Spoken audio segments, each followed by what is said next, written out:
우리 하나님의 말씀은 창세기 4장 1절부터 7절입니다. 창세기 4장 1절부터 7절까지 교독하시겠습니다. 아담이 그의 아내 하와와 동침함에 하와가 임신하여 가인을 낳고 이르되 내가 여호와로 말미암아 등남하였다 하니라. 그가 또 가인의 아우 아벨을 낳았는데 아벨은 양치는 자였고 가인은 농사짓는 자였더라. 세월이 지난 후에 가인은 땅의 소산으로 제물을 삼아 여호와께 드렸고 아벨은 자기도 양의 첫 새끼와 그 기름으로 드렸더니 여호와께서 아벨과 그의 제물은 받으셨으나 가인과 그의 제물은 받지 아니한지라. 가인이 몹시 분하여 안색이 변하니 여호와께서 가인에게 이르시되 내가 분하여 함은 어찌 됨이며 안색이 변함은 어찌 됨이냐. 같이 읽습니다. 내가 선을 행하면 어찌 낯을 들지 못하겠느냐. 선을 행하지 아니하면 죄가 문에 엎드려 있느니라. 죄가 너를 원하나 너는 죄를 다스릴지니라. 아멘. 너는 죄를 다스릴지니라 라는 제목을 가지고 이 시간 함께 또 말씀을 나누도록 하겠습니다.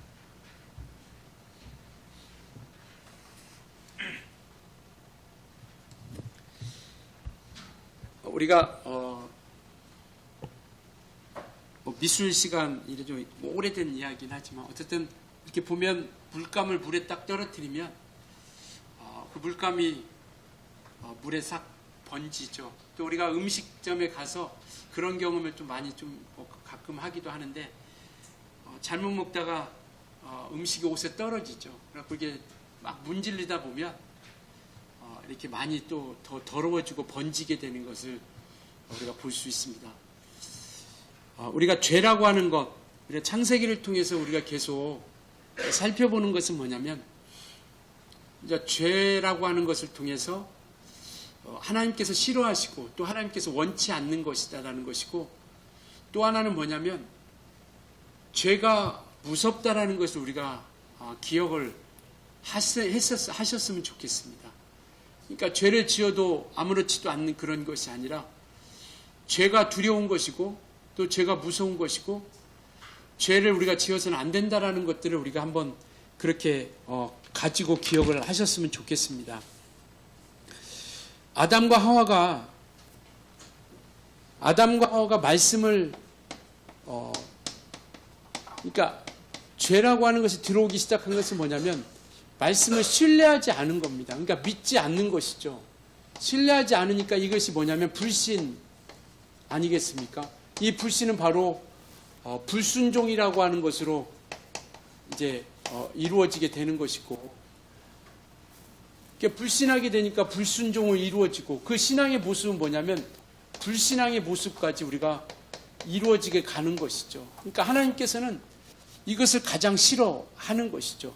그러니까 죄라고 하는 것이 이 안에 들어왔는데, 이 죄가 아담과 하와에게서만 그치는 것이 아니라 이제 아담과 하와를 통해서 그 죄가 들어왔는데, 이 죄가 아담과 하와에서만 그치는 것이 아니라 이것이 그 자손에게까지 이르게 된다라는 거죠. 오늘은 바로 우리가 읽었던 말씀 뭐냐면 가인에게까지 이 죄가 들어온 것을 이야기하고 있고요.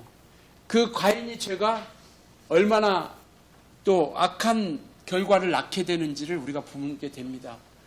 그러니까 이 죄라고 하는 것은 그냥 이 지은 사람으로만 끝나는 것이 아니라 지금 여기에서 우리에게 보여주고 있는 것은 뭐냐면 이 죄라고 하는 것이 계속 퍼져나가고 퍼져나가면 나갈수록 더 악해져 가고 있다는 것을 우리가 볼 수 있다는 것이죠. 그러니까 죄를 우리가 짓지 않아야 되는 것, 우리가 죄를 멀리해야 되는 건 뭐냐면 한 번 죄를 짓고 나면 그것이 그냥 간단한 그것으로만 끝나는 게 아니라 점점 죄가 커지게 되고 점점점 악해져 간다는 겁니다. 그러니까 아담과 하와는 죄를 지을 때 어떻게 했습니까? 부끄러워서 숨었어요. 수치심을 가지고 숨었습니다. 두려웠죠, 하나님이. 그런데 이 가인은 뭐냐면, 이 가인은 오늘 죄 지었고 나서 뭐라고 하냐면 거짓말까지 하게 되죠. 그리고 하나님께 대듭니다. 내가 아벨을 지키는 자입니까? 라고 하는 것을 대들게 되죠. 그런데 이것이 라멕이라고 하는 오대손, 아담과 하와의 오대손 라멕이라고 하는 이곳까지 이르면 이 죄가 살인한 거에 대해서 자랑하기 시작하죠. 내가 살인하고 그것을 노래하듯이 자랑하면서 악해져 가는 겁니다. 결국 이것이 이제는 노아까지 이르게 되는 것이죠. 그때 하나님께서 이 노아의 때를 보고 노아의 때 그 죄악이 간영한 것을 보고 한탄하셨다라고 이렇게 이야기하고 있죠.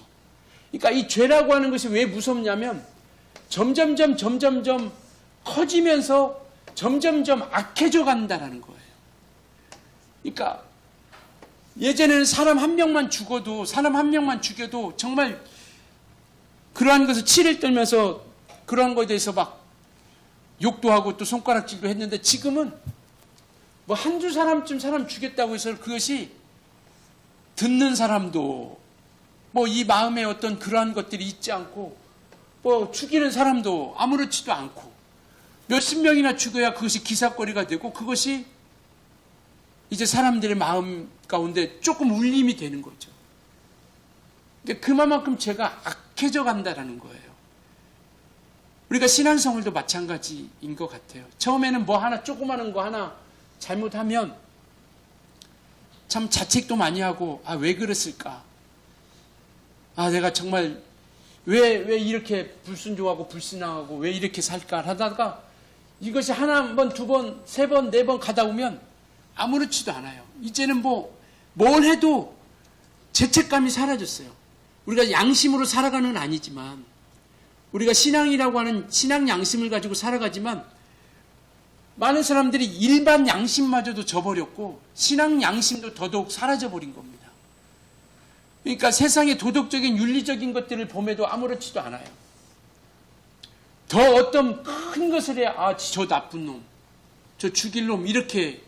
그러니까 이 죄라고 하는 것이 그만큼 우리가 불순종하는 것도 마찬가지고 말씀 앞에 서지 못하는 것도 마찬가지고 그러니까 우리가 죄라는 것을 대할 때 그때로만 끝나는 것이 아니라 점점점 커져간 결국은 이때에는요 하나님과 동행했던 사람이 아무도 없다라는 겁니다. 이 불순종이라고 하는 것이 불신앙이라는 것이 최고조에 이르게 되는 것이죠. 그러니까 그럼에도 감사한 것은 뭐냐면 우리 하나님께서는 우리에게 사랑을 놓지 않는다라는 거예요. 하나님께서 우리를 포기하지 않는다라는 겁니다. 정말 이렇게 악한 자들, 이 라멕이라는 사람 아까 얘기했지만 사람 죽인 걸 자랑한다니까요. 내가 사람 죽였다. 그러는데도 정말 하나님께 우리가 감사한 것은 하나님께서 그렇게 사랑으로서 우리를 품어주시고 있다라는 것을 이야기하는 것이죠. 오늘 본문은 가인과 아벨이 제사를 지냅니다. 가인과 아벨이 제사를 지내죠. 똑같이 제사를 지냅니다. 그러니까 오늘날로 얘기하면 예배이겠죠. 예배합니다.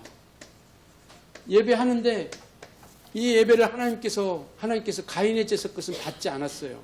제물과 가인과 그의 제물을 받지 않았다고 했고 아벨은 하나님께서 그가 아벨과 그의 제물을 받았다라고 이렇게 얘기하고 있어요. 그러니까 오늘 한번 볼까요? 본문에 읽었던 말씀 중에.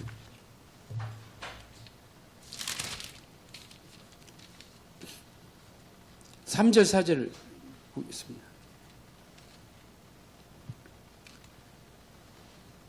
3절 4절 같이 읽습니다. 시작. 세월이 지난 후에 가인은 땅의 소산으로 제물을 여호와께 드렸고 아벨은 자기도 양의 첫 새끼와 그의 기름으로 드렸더니 여호와께서 아벨과 그의 제물은 받으셨으나 5절이요 가인과 그의 제물은 받지 아니하신지라 가인이 몹시 분하여 변하니. 그 이유가 뭐냐? 히브리서 11장 4절에서는 이렇게 말씀하고 있어요. 한번 보여줄래요? 히브리서 11장 같이 한번 읽겠습니다. 시작. 믿음으로 아벨은 가인보다 더 나은 제사를 하나님께 드림으로 의로운 자라 하시는 하나님이 그 예물에 대하여 증언하심이라. 그가 죽었으나 그 믿음으로써 지금도 말하는. 그러니까 가인의 제사를 받지 않고 아벨의 제사를 받은 것은 뭐냐면 믿음으로 드렸다라는 겁니다. 양을 드렸기 때문이 아니라, 농사 지은 것으로 드렸기 때문이 아니라 믿음으로 드렸고, 그 믿음을 통해서 하나님께서는 그 예물을 받아주신 겁니다. 그러니까 오늘날 우리 예배도 마찬가지예요. 하나님께서 우리 예배를 받으시게 하자라는 겁니다. 이 말은 뭐냐면, 믿음으로 드렸다라는 건 뭐냐면 하나님을 존중했다라는 거예요. 하나님을 경외했다라는 겁니다. 하나님을 하나님으로 인정했다라는 거예요. 오늘 우리가 드려지는 예배 가운데 하나님의 존중함이 있습니까? 오늘 이 예배 가운데 하나님을 존중하는 마음이 우리 가운데 있느냐라는 것이죠. 그러니까 하나님을 두려워하는 마음이 있고, 하나님을 경외하는 마음이 있고, 공경하는 마음이 있느냐라는 거죠. 세상에서도 조금 뭔가 이슈가 있고 뭔가 격식을 차려야 할 자리가 된다라고 하면 그냥 함부로 나가지 않습니다. 시간도 딱 지켜서 나가고, 그 다음에 옷도 단정하게 입고, 그 다음에 정말 언어나 이런 이런 옷, 이런 언어나 이런 모든 것들도 격식에 맞게 준비하고 나갑니다. 그 자리에 맞게, 그런 것처럼 우리가 하나님 앞에 나오는 데 있어서 우리가 하나님을 존중하고 하나님과 두려워하는 마음과 경외하는 마음이 있느냐라는 것이죠. 그 믿음 가운데 하나님께 드려졌을 때 하나님께서는 그 예배를 받으신다라는 겁니다. 그러니까 이 가인과 아벨이, 이 가인이 제사를 지내는데 받지 않으시죠. 그런 그 결과가 어떻게 되냐면, 오늘 아까 읽었던 것처럼 이와 같이 제물을 받지 않니 가인이 몹시 분하였다라고 이렇게 말씀하고 계세요. 몹시 분하였다라는 것은 뭐냐면 그의 마음이 죄가 벌써 그 안에 들어오기 시작했다라는 거예요. 그러니까 우리 하나님은 분함이라는 것은 마음이잖아요. 마음의 상태잖아요. 그러니까 이 말은 뭐냐면 우리 하나님께서는 우리가 예배하고 제사하는 모든 것 겉모양이 아니라 마음까지도 살피신다라는 거예요. 그러니까 가인이 제사를 받지 않으니까 그의 마음이 악한 것이 지배하기 시작하는 겁니다. 그러니까 마음이 빼앗기기 시작하니까, 그 마음에 어떤 충동, 그 감정이 들어가기 시작하니까, 만약에 그렇지 않으면 하나님 잘못했습니다. 다음부터는 내가 더 정성을 들이고 정말 온전한 모습으로 회개하고 다시 한번 제가 정말 힘을 다해서 예배하겠습니다. 예배 성공하면 보통 이렇게 하잖아요. 아버지 이번 주 실패했는데 다음 주 정말 이렇게. 근데 이 마음 가운데 뭐가 생기냐면 분함이 생긴 거예요. 분함이. 그러니까 죄라고 하는 것은 뭐냐면 이 마음을 지배하기 시작하고, 이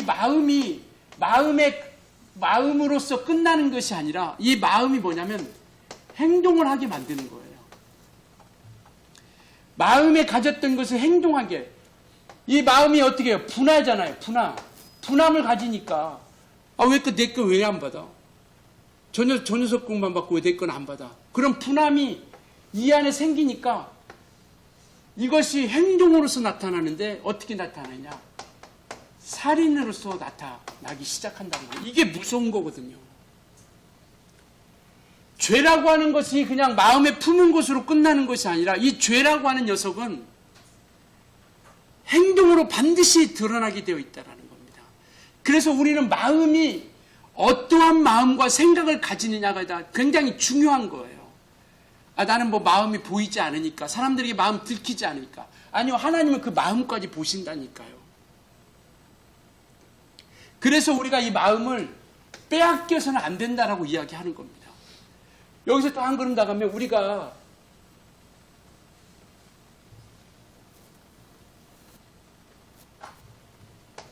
죄라고 하는 이 생각을 품고 악한 생각을 마음으로 오는데, 이 마음이 누가 지배하느냐에 따라서 이 영이 우리가 영혼이라고 하는 영이 있는데, 이 영을 악한 자가 지배하기 시작하면 이것이 이 마음과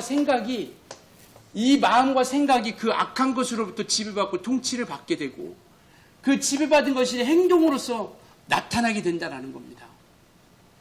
그러니까 우리는 감사하게도 우리 영은 예수 그리스도의 성전이 되어졌죠. 그리고 말씀으로 늘 함께하죠. 말씀으로. 그래서 그 말씀 가운데서 우리가 지배받고 통치받고 나아가게 된다는 겁니다. 그래서 이와 같이 그 마음이 어두워지니까 살인이라고 하는 것을 통해서 나타나기 시작하고 그래서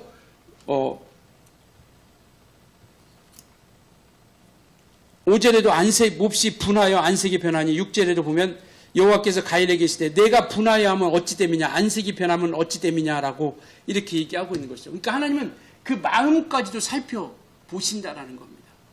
그렇기 때문에 우리가 정말 이 마음이 빼앗기지 않도록 악한 것들이 빼앗기지 않도록 악한 영들이 나오지 않도록 그래서 이 마음이 바로 하나님을 대적하는 일뿐만 아니라 이와 같이 마음이 죄가 마음 가운데 들어오기 시작하니까 행동으로서 점점점 악해져가는 그런 모습 가운데 나오게 되는 것이죠. 그러니까 우리가 마음이 얼마만큼 중요하다라는 것을 생각해야 되는 거죠.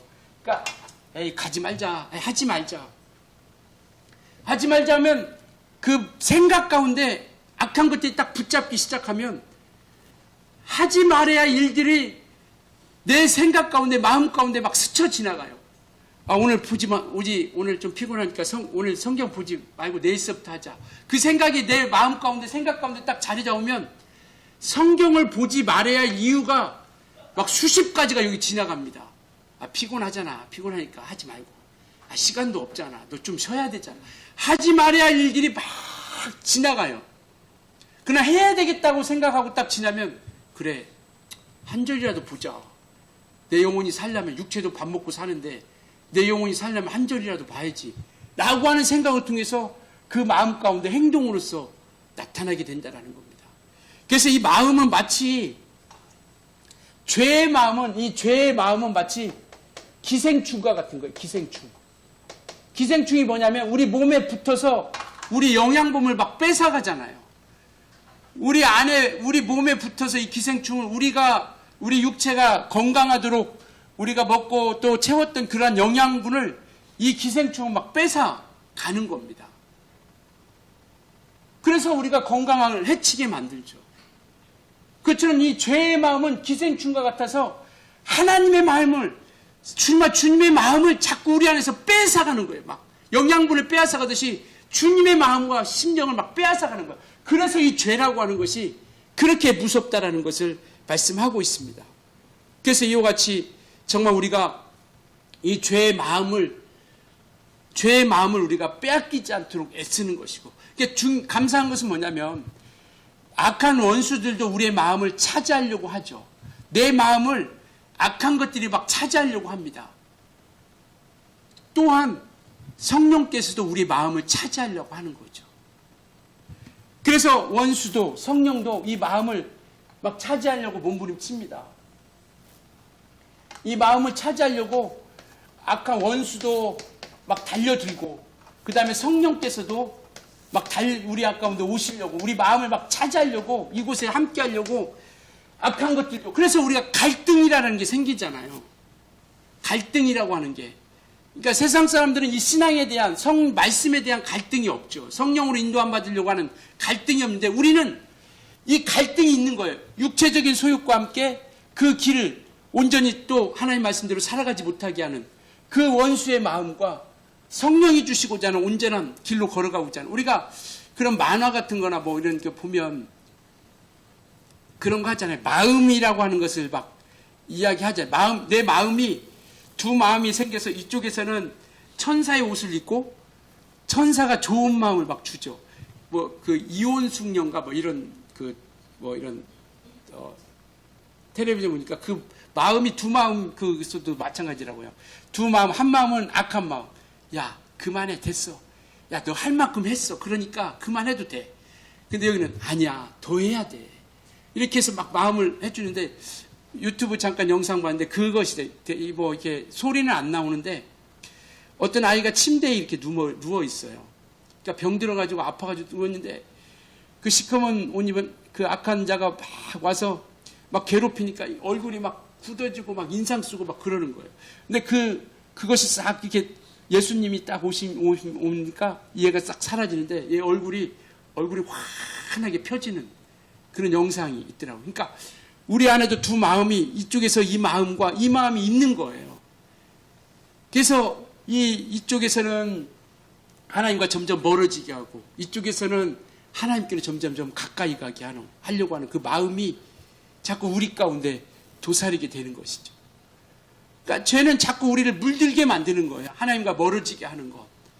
결국은 뭐냐면 하나님과의 가까이 가지 못하게 하고 하나님과의 멀어지게 하고 하나님과 함께하지 못하게 하는 그러한 길로서 나가게 된다는 겁니다. 그래서 성경은 뭐라고 말씀하냐면 마음을 지키라고 하는 거죠. 잠언서 4장 23절 같이 한번 읽겠습니다. 시작. 모든 지킬 만한 것 중에 더욱 내 마음을 지키라. 생명의 근원이 이에서 남이라. 모든 지킬 만한 것 중 많은 지킬 것들이 우리가 많이 있어요. 정말 우리가 많은 지킬 것들이 많이 있는데 그 중에서 더욱 우리가 지켜야 될 것은 뭐예요? 마음을 지키라는 겁니다. 마음을 빼앗기지 말라라는 거예요. 원수에게 악한 것들에게 빼앗기지 말라라는 거예요. 왜? 생명의 근원이 나옵니다. 마음을 뺏기게 되면 행동이 나오게 되는 것이고 행동을 통해서 죄가 인하여 결국 멸망으로 이르게 된다는 것이죠. 그러니까 마음을 빼앗기지 말도록 우리 마음을 잘 지켜 나아가기를 바라고 있습니다.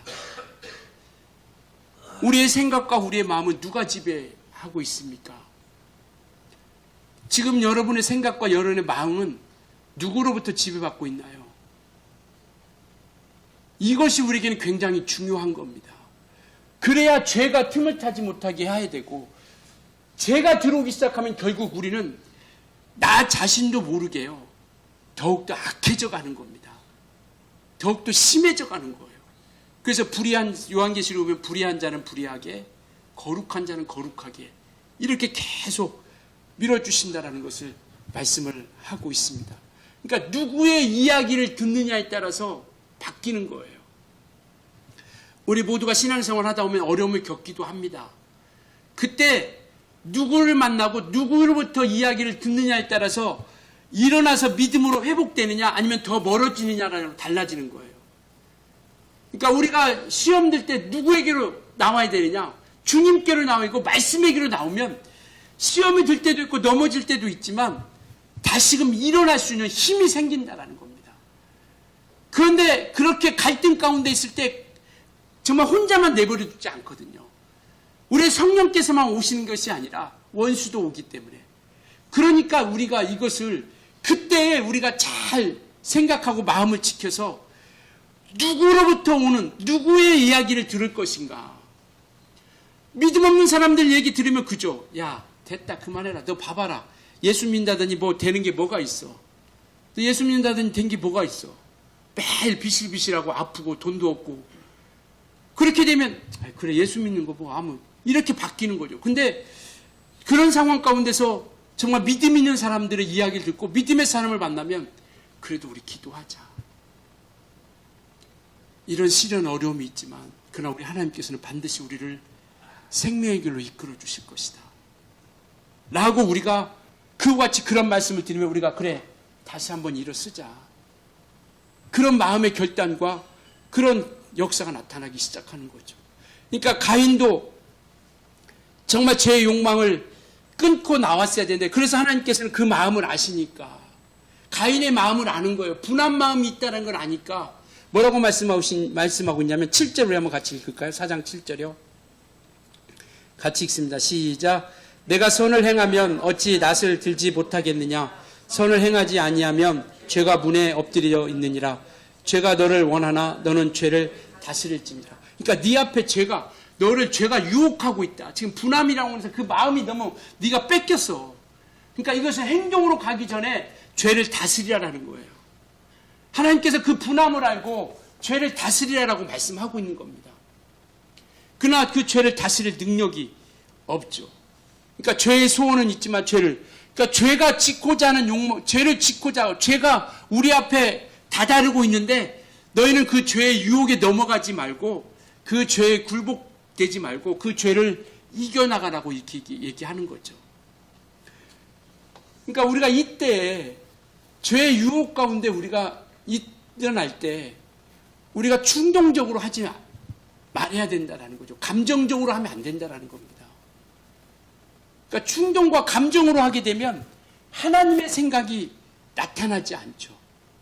그러니까 하나님의 지혜는 뭐냐?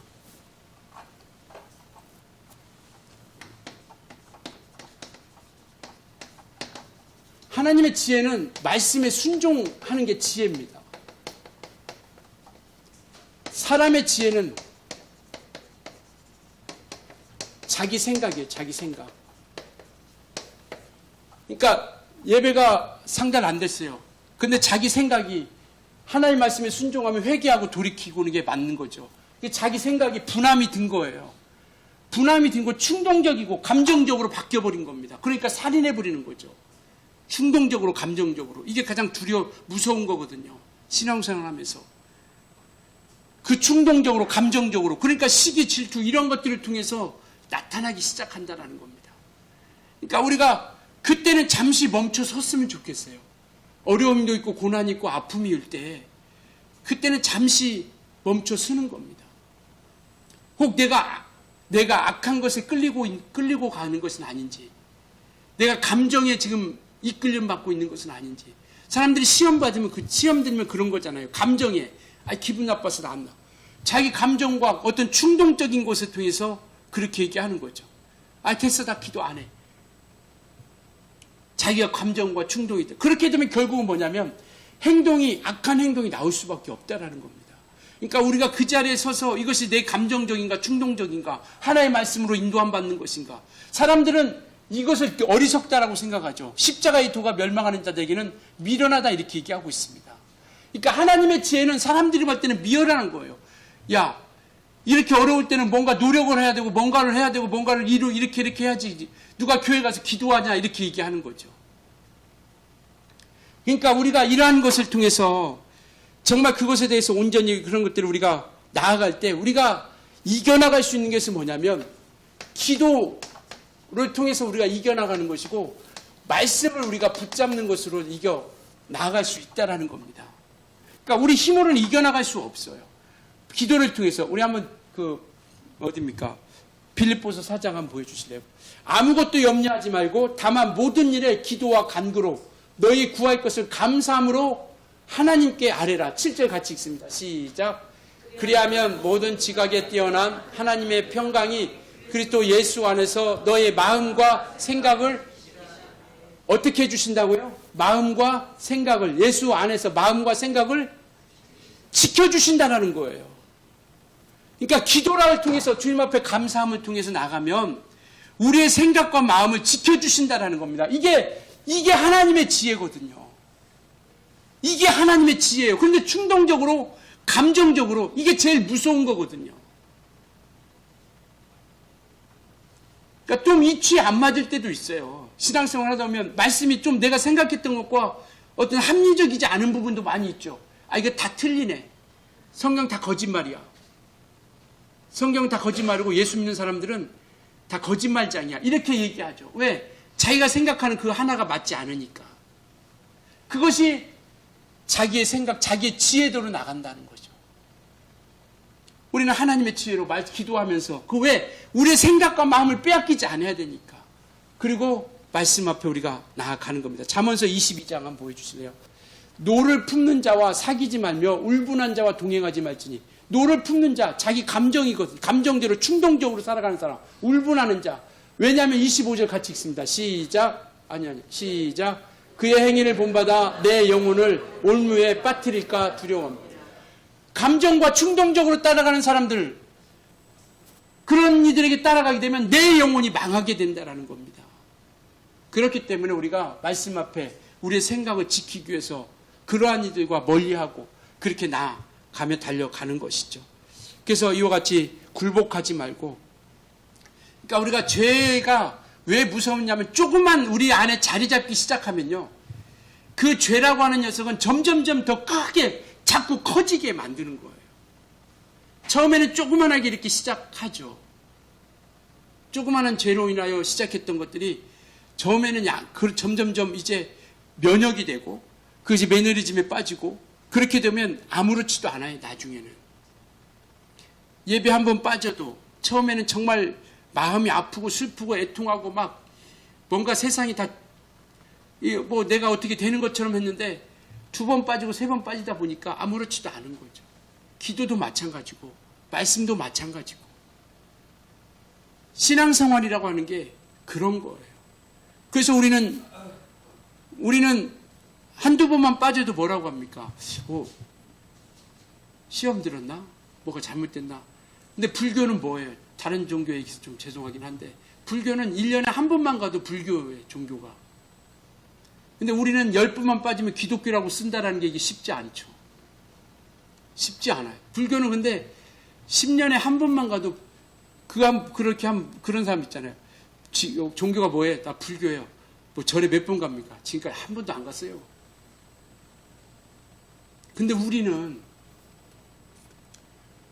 바로 정말 이 마음이라고 하는 게 그만큼 우리가 온전히 빼앗기지 말고 온전하게 지켜나가는 것을 말씀하고 있습니다. 왜냐하면 이 마음을 빼앗으려고 몸부림치고 있거든요. 우리가 동물의 왕국 같은 데 보면 굶주린 사자 아니면 치타 이런 것들이 우리 어떤 뭐 이런 누나 이런 것들 양 뭐 이런 것들이 있으면 하나만 딱 보죠. 그 무리에서 약간 이탈하고 뭔가 조금 이상하다 싶은 애들 딱 집습니다. 그러면 걔네들은 걔만 잡으려고 몸부림치며 달려갑니다. 다른 애들이 넘어지든 뭐 어떻게 하든 안 봐요. 자기가 눈으로 딱 찍은 걔만 치타나 그래서 걔 놓치면 그냥 포기하잖아요. 치타나 사자가 또 딱 놓치면 다른 애 잡으려고 하고 그냥 포기하는 것처럼. 그러니까 딱 찍히면 마치 정말 이 마음을 붙잡고 있는 악한 자들은 이것은 우리 마음을 빼앗아 이 죄라고 하는 녀석은 우리 마음을 빼앗으려고 막 수없이 몸부림치며 달려들고 있고 나아가려고 하는 것이죠. 그래서 죄를 품지 말라는 거예요. 다스리라고 말씀을 하고 있는 겁니다. 그러니 이것을 우리가 다스릴 수 있나요? 우리 힘으로는 안 되지 않습니까? 그러니까 우리가 잊지 말아야 될 것은 이거거든요. 자꾸 우리가 사람들이 잊어버리는 것이 뭐냐면 내가 무언가를 할 수 있다라고 생각해요. 내가 뭔가 죄를 이길 수 있다라고 생각합니다. 내가 노력하고 애쓰고 힘쓰면 이 죄를 내가 극복해 나갈 수 있다고 생각해요. 우리가 잊지 말아야 할 것은 뭐냐면 우리는 스스로 살 수 없는 자, 나는 하나님의 도우심으로 말미암아 살아가는 자라고 하는 것을 우리가 잊어서는 안 되거든요. 그러니까 그런 것이 있으니까 나는 시험 안 들어. 나는 절대 왜 자기가 뭔가 이 죄를 이길 수 있다라고 생각하는 겁니다. 아니요. 우리 힘으로는 절대 이길 수 없습니다. 그러니까 하나님의 긍휼이 필요한 거죠. 하나님의 긍휼, 우리를 불쌍히 여기시고 우리를 도와주시는 것. 하나님의 긍휼이 필요한 것이고 말씀이 필요한 거예요. 왜? 말씀을 통해서 우리가 이길 수 있으니까. 그런 것도 우리가 성령의 인도가 필요한 겁니다. 이것이 있어야 우리가 이겨나갈 수 있는 겁니다. 이렇게 살아가다가 우리 또 육체가 연약함이 있죠. 그러니까 죄를 안 지을 수는 없습니다. 죄를 안 지을 수는 없어요. 이제 우리가 몸부림치며 우리가 살아가는 겁니다. 죄를 안 지으려고 왜? 죄를 짓고 이 마음이 빼앗기면 우리는 그것을 걷잡을 수 없으니까. 그래서 죄와 싸워가면서 하나님의 도우심을 구하고 그 다음에 말씀을 붙잡고 성령의 인도함 받으면서 따라가려고 하면서 살려고 하는 것이고, 그런데 우리가 또 죄라고 하는 또 이와 같은 일을 우리가 범하게 되죠. 왜? 육체라는 연약함이 있기 때문에. 이렇게 살아가려고 해도 육체라는 것이 있기 때문에 또 넘어지기도 해요. 그러니까 하나님께서는 죄를 짓기 전에는 뭐라고 하냐면, 죄를 짓기 전에, 죄 이전에는 다스리라 라고 이렇게 이야기합니다. 죄를 다스리라. 죄를 지키는, 죄와 싸워라. 죄를 짓기 이전에는. 근데 죄 이후에는 뭐라고 하냐면 회개하여 돌아오라라는 겁니다. 돌아오라. 끝없이 우리를 사랑하고 구애하고 있는 거예요. 죄를 짓기 전에는 죄를 다스리라고 싸우라고 하고 있습니다. 그렇다고 해서 우리가 죄를 지을 때 포기하지 말고 좌절하지 말고 그냥 주저앉지 말고 회개하여 돌아오라라고 말씀을 하고 있는 겁니다. 그래서 우리는 정말 이것들이 우리가 틈을 타지 못하는 우리가 온전히 그들과 함께 나가는. 그래서 9절에 보니까 여호와께서 가인에게 이르시되 내 아우 아벨이 어디 있느냐? 내 아우 아벨이 어디 있느냐? 이거 우리가 보지 않았습니까? 아담아, 네가 어디 있느냐? 이 말은 뭐예요? 하나님이 어디 있는지 몰라서 그에게 기회를 주시는 거예요. 하나님 앞에 나오라고 하는. 아벨이 어디 있는지, 그 아우 아벨이 죽었는지 몰라서 물었을까요? 네 죄를 회개하고 하나님께로 나와라. 아벨을 네가 죽였다는 거 인정하고 회개하고 하나님께로 돌아와라. 후회하자라는 게 아니에요. 후회는 뭐냐면 뉘우친 것을, 죄를 깨닫고 뉘우친 것을 우리가 후회한다라고 이렇게 얘기하죠. 그러나 우리 회개는 뭐냐면 돌아오는 거예요. 누가복음 15장에 나온 것처럼 아버지께로 돌아오는 겁니다. 우리가 여기에서 잘못했으면 돌아와야 돼요. 아버지께로 돌아가야 됩니다. 아버지께로 돌아가야 돼요. 그게 참된 회개입니다. 그러니까 하나님께서는 이와 같이 돌아오는 자들을 맞아주시고 기억해 주신다라는 거예요. 그러니까 가인에게 그가 살려고 하니까 13절 한번 볼까요? 13절, 4장 13절 이렇게 얘기하고 있습니다. 가인이 여호와께 아뢰되 내 죄벌이 지기가 너무 무거우니라. 그러니까 가인의 죄가 너무 무거워서 하나님 앞에 이 죄를 감히 내가 감당할 수가 없다라는 겁니다. 그런데 그래서 이렇게 얘기하죠. 주께서 오늘 이 지면에서 나를 쫓아내시온즉 내가 주의 낯을 배웁지 못하리니 내가 땅에서 피하여 유리하는 자가 방황하는 자가 될지라. 무릇 나를 만나는 자가 나를 죽이겠나이다. 그러니까 두려운 거예요. 이 가인은 살인을 하고 나서 이제 정말 자기가 이것이 두려운 거예요. 죽을까 봐서. 하나님을 떠난 그곳에 대해서. 그러니까 하나님께서 15절에 뭐라고 말씀하십니까? 같이 한번 읽을까요? 4장 15절 시작.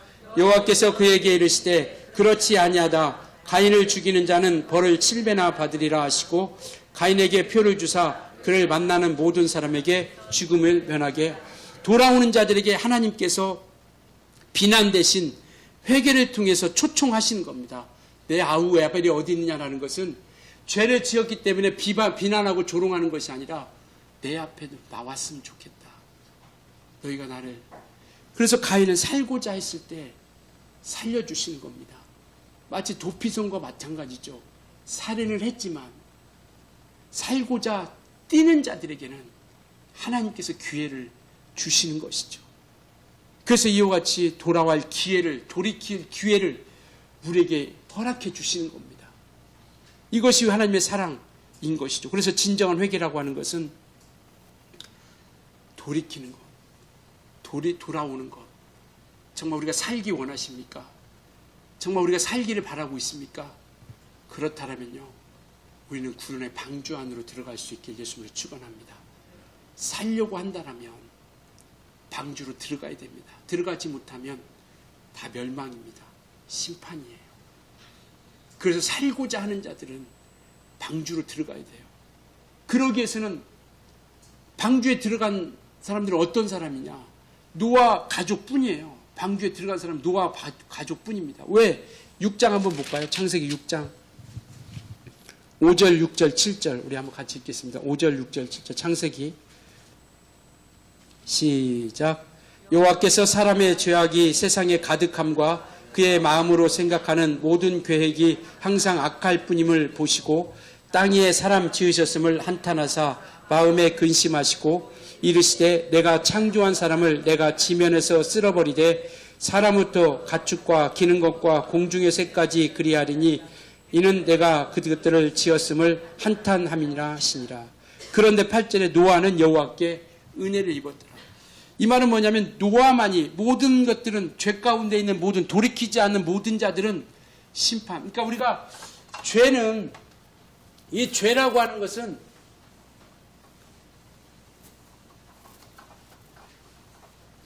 반드시 심판이 있다라는 것을 우리가 기억하셔야 됩니다. 죄는 반드시 심판이 있어요. 그래서 노아의 홍수를 통해서 심판하시면서도 우리 하나님께서는 한탄하셨다라고 이렇게 그러니까 괴로워하신 겁니다. 심판을 기뻐하고 좋아하고 막 이런 게 아니라 하나님께서 그들에게 정말 죄악의 간영을 통해서 노아 홍수를 통해서 멸하시고자 할 때 한탄하셨다라고 이렇게 이야기하고 있어요. 6장 6절에 이렇게 말씀하고 있잖아요. 땅 위에 사람 지으셨음을 한탄하사 마음에 근심하시고. 그러니까 죄라고 하는 이 죄는 분명히 심판이라고 하는 것을 통해서 이와 같이 그 죄를 심판을 하십니다. 왜? 하나님은 공의로우신 분이시기 때문에요. 공의로우신 분이세요. 근데 이 노아의 이 홍수를 통해서 하실 때 하나님께서는 이것을 애통해 하시면서 심판을 하신 거예요. 왜? 죄가 있기 때문에 반드시 심판을 하셔야 되거든요. 근데 하나님은 애통해 하시면서 한탄하시면서 이것이 사랑이에요. 그렇기 때문에 하나님과 동행했던 노아를 방주에 태우는 겁니다. 방주에 태웠어요. 이게 하나님이 우리 인류를 향한 사랑입니다. 끊이지 않고 정말 죄 가운데서 돌이키는 자, 회개하는 돌아오는 자들을 방주에 태우신다라는 거예요. 노아는 그리고 이 방주에 자기 가족들을 태웁니다. 가족들을 태우죠. 바로 이와 같이는 하나님께서는 애통 가운데 심판하시는 분이세요. 그러니까 그 하나님이 기분 좋아서 정말 또 우리가 잘못되기를 바라는 분이 아니라는 거, 오해하지 않았으면 좋겠다라는 겁니다.